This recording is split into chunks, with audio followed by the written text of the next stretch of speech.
Hey, welcome back. I want to show you guys an idea that I'm kicking around. It's been several weeks ago now. Talked to Chuck, and him and Kevin Lowe have been talking about maybe someday in the future kicking around the idea of maybe a little tournament.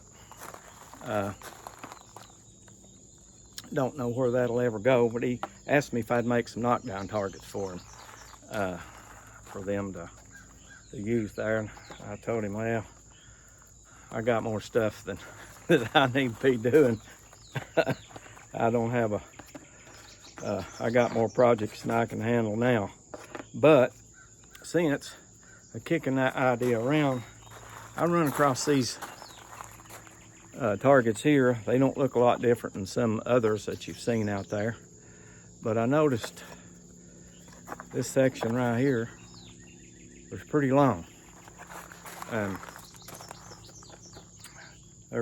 think there's an 80, 70, a 60, I assume that's a 50 and 40, and I don't know if that's a 20 or 25, or maybe a 30. I'm not really sure what it is. I should have checked it.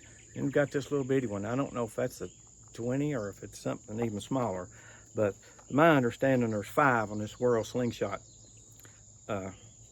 tournament setup. So 80, 70, 60, 50, and 40.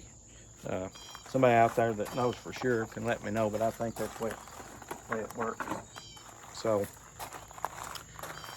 they, I don't know how to go lining them up, if there'll be tall enough as we go, because I can see after I'm looking at them here, the smaller ones are not quite as long. But if I can figure out a way to stand them up. In fact, I'll try this 40. Now, the rod I'll use will be smaller than the ink pen, but what I was thinking is if I could get them and put something in front of them to just tilt them just a tad, maybe 2 or 3 degrees, so they would stand up. It's a little bit farther away there.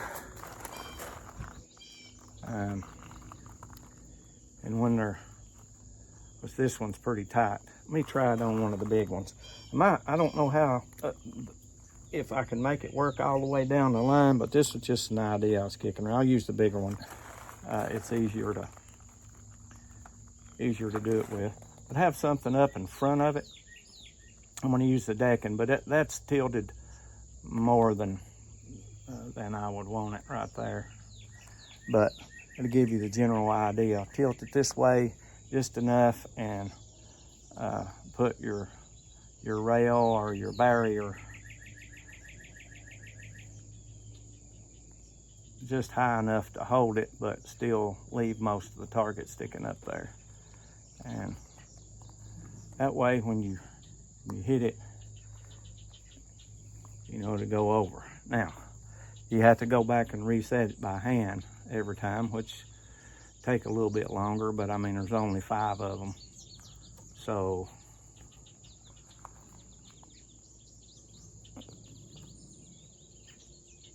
over there, you hit it, down it goes. Then you gotta come back up and reset it. But just an idea. Let me know what you think. Terry from Blade Outdoors did something similar to this, but he put a rod on the end of his. I don't know what it was made out of. He heated it up and bent it, I think with a heat gun, so I don't think it's metal, it's something else. I don't know if I'll be able to get them the same height with these smaller ones or not. I might have to go up and down a little bit with them depending on what height they are. So I guess that's a 40. That'll be the smallest one. This is an 80. It's the longest one, but just an idea there. And y'all can Let me know what you think in the comments, and any recommendations. I'm going to turn the camera around right there because the closer the better for me, the way I shoot. I've got a couple of my old pals out here. These are my Ergo pinch grips that I call the TB Express. This is my old slot method shooter. I've tweaked it a little bit.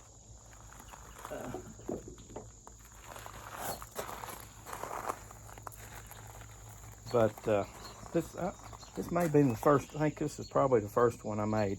Kind of got a lot of this idea from Gamekeeper John. You know, if it wasn't for him, I don't know if we'd have the term super grip. But it's longer than the PPMG. But I took what I liked about the PPMG, and then I liked the offset handle. He was going to make one once that was off his Excalibur design. He started in the middle and he curved it over here, but he left both the wings on each side like the PPMG. And I kind of like not having that other wing to go in here, so I just eliminated it altogether and moved that over. And of course, when I first started, the chalice shooters I made were slot method, but that's where the idea came from. We got a pheasant down there. I checked it. It's actually around a 99, but with that band setting on top, it's close to 100, because that's what you use to sight with this slot method. I've showed y'all this before, but there may be a few people out there that's not seen this. And when you pull back, you put your target in the center of your bands.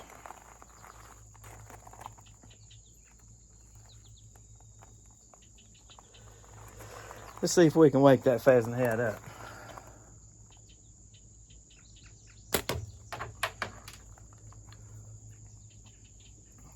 Looked like around the head, but you got to hit a little lower than that to make it spin. It come loose, and I punched a hole in the top and put a tie strap through it. That made it move. Now this one is actually, I checked it a few minutes ago, and I probably told you that it's 100 before, but it's actually like 102 and a half.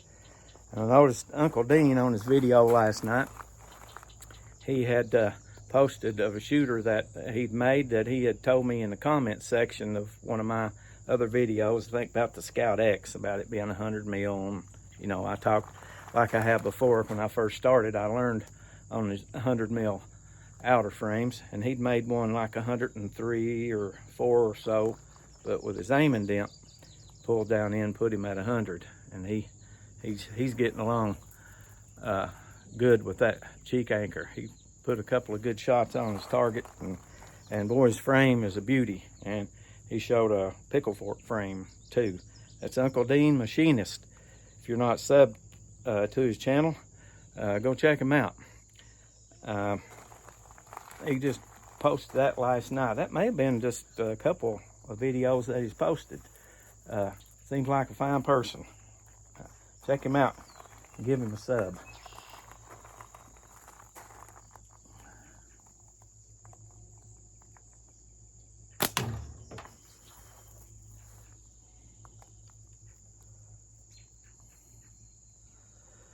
Now this is basically the old TT version of that, although it's slightly different. And all of them that I've made are. I haven't made one of them in a long time. Now this one's fitted with, I think, the Scout, first generation Scout XT clips.